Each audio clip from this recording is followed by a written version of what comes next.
완도와 더불어 함께하는 완도 주사랑교회. 오늘 성경 말씀은 로마서 3장 21절부터 31절까지의 말씀입니다. 로마서 3장 21절부터 31절까지입니다. 한 절씩 교독하겠습니다. 이제는 율법 외에 하나님의 의가 나타났으니 율법과 선지자들에게 증거를 받은 것이라. 예수 그리스도를 믿음으로 말미암아 모든 믿는 자에게 죄는 하나님의 죄소리라.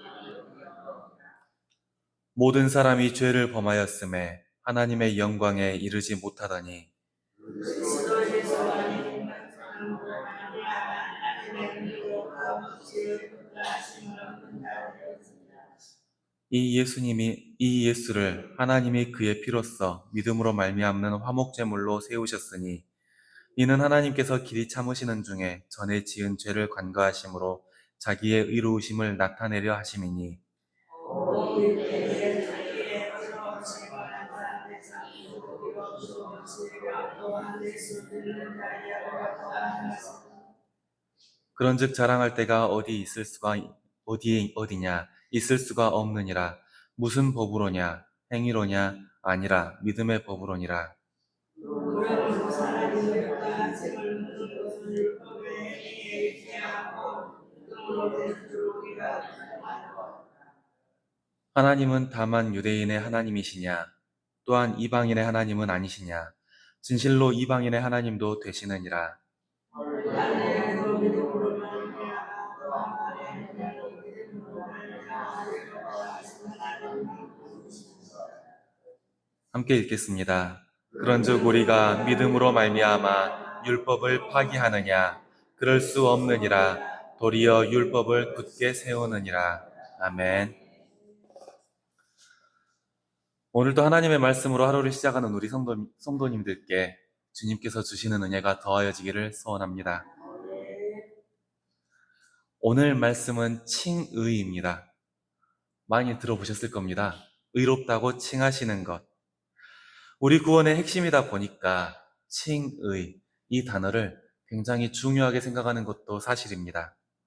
막상 이 단어를 설명해 보라고 하면 막막할 때도 있습니다. 왜냐하면 예수님께서 의롭다고 칭해 주신다라는 건데 여기에 이 이상 무슨 설명이 필요하지? 이런 생각이 들 때도 있거든요. 하지만 좋은 예시를 듣고 난 뒤부터 저도 칭의에 대해서는 이렇게 설명을 합니다. 떼투성이인 아이가 있다고 해보겠습니다. 이 아이는 때가 많고 옷도 꼬질꼬질해서 도저히 봐줄 수가 없는 상태입니다. 그런데 예수님께서 이 아이를 하얀 천으로 감싸시면서 말씀하십니다. 이 아이는 깨끗해. 더러운 아이가 아니야. 그러면 예수님께서 이 아이의 더러운 부분들을 가려주셨고 깨끗한 천으로 덮으시면서 깨끗하다라고 말씀하셨는데 이 아이는 깨끗한 아이일까요? 더러운 아이일까요?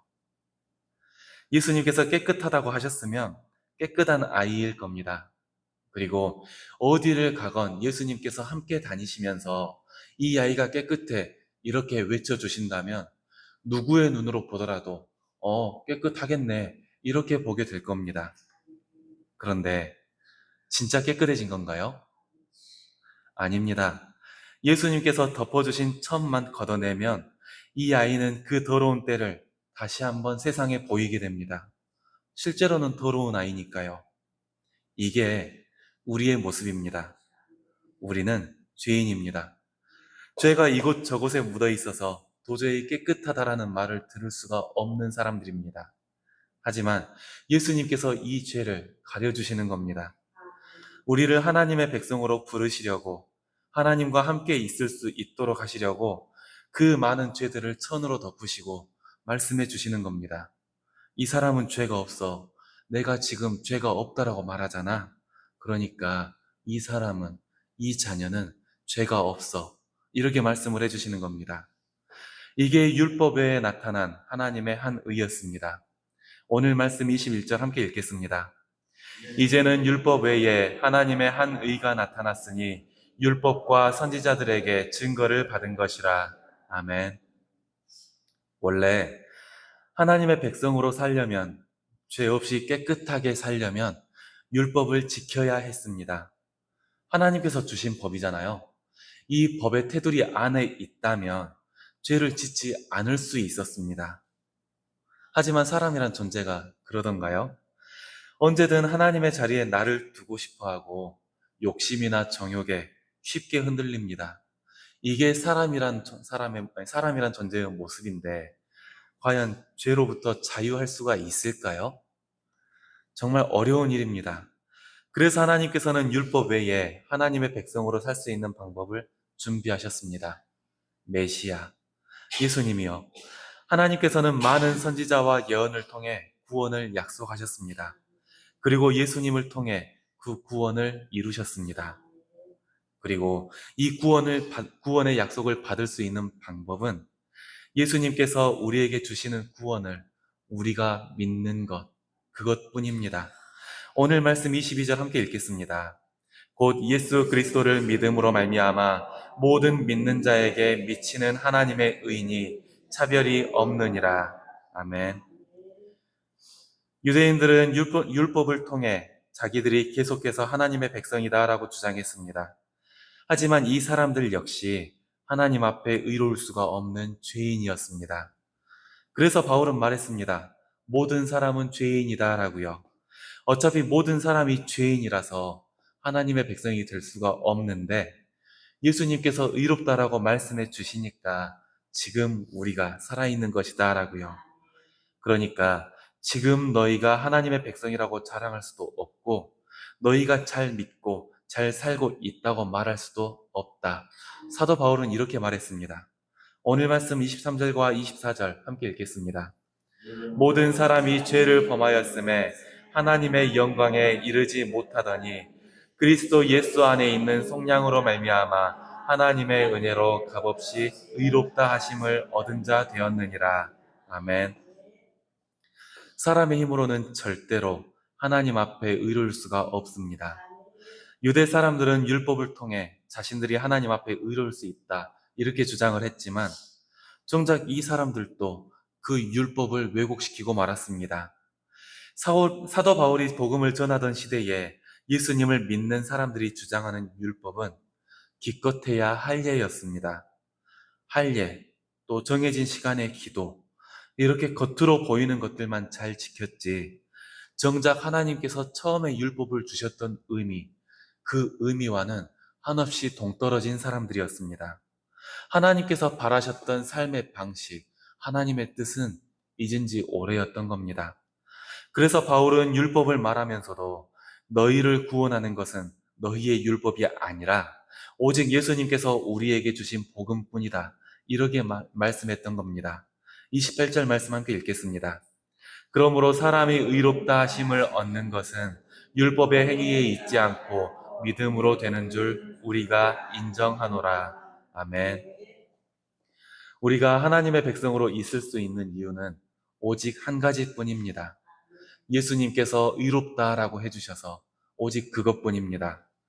우리가 하나님을 잘 믿고 살아서 하나님 앞에서 선행을 많이 해서 내가 누구보다 성경을 많이 읽고 말씀을 잘 알아서 이런 이유로는 우리는 절대로 하나님 앞에 서 있을 수가 없습니다.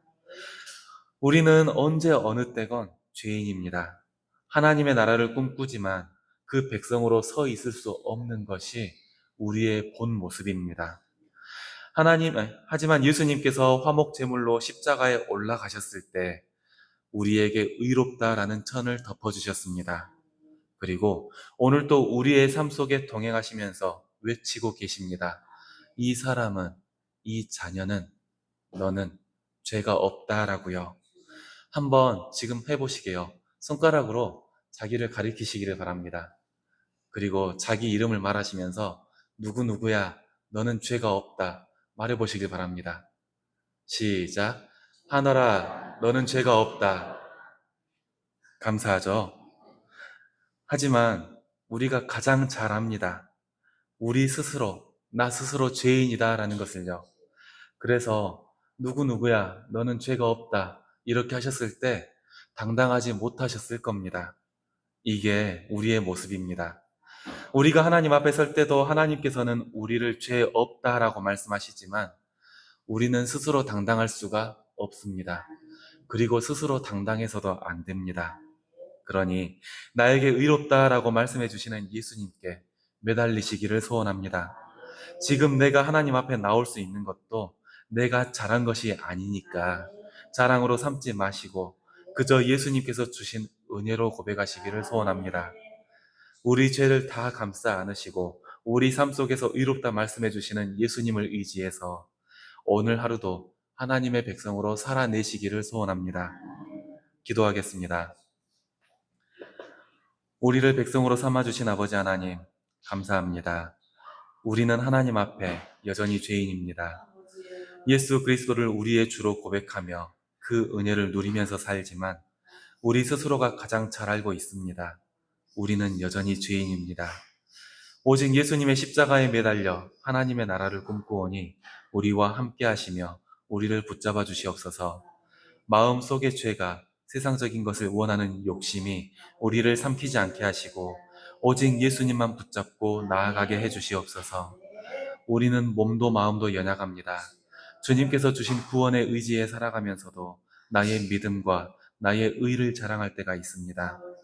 하지만 우리가 하나님의 백성으로 살아가는 것에 우리가 자랑할 것이 없음을 아오니 우리의 뿔을 꺾으시고 그저 겸손함과 감사함으로 이 시간을 지내게 해 주시옵소서. 우리가 마음을 모아 간구하는 것들이 있습니다. 영육 간의 고통으로 괴로움을 호소하는 우리의 지체들이 있습니다. 주님께서 함께 하셔서 육신이 약한 이에게는 강건함을 더하여 주시고 영이 괴로운 이에게는 그 손길로 위로를 더하여 주시옵소서. 장례 중인 가정이 있습니다. 주님께서 함께 하셔서 하늘 위로를 더하여 주시기를 소원합니다. 오늘 하루를 살아가는 우리의 삶이 오직 예수님의 은혜임을 고백하게 하시고 오늘 하루도 주님의 백성으로 사라지게 해주시옵소서. 모든 시간을 주님께 맡기며 예수님의 이름으로 기도드렸습니다. 아멘.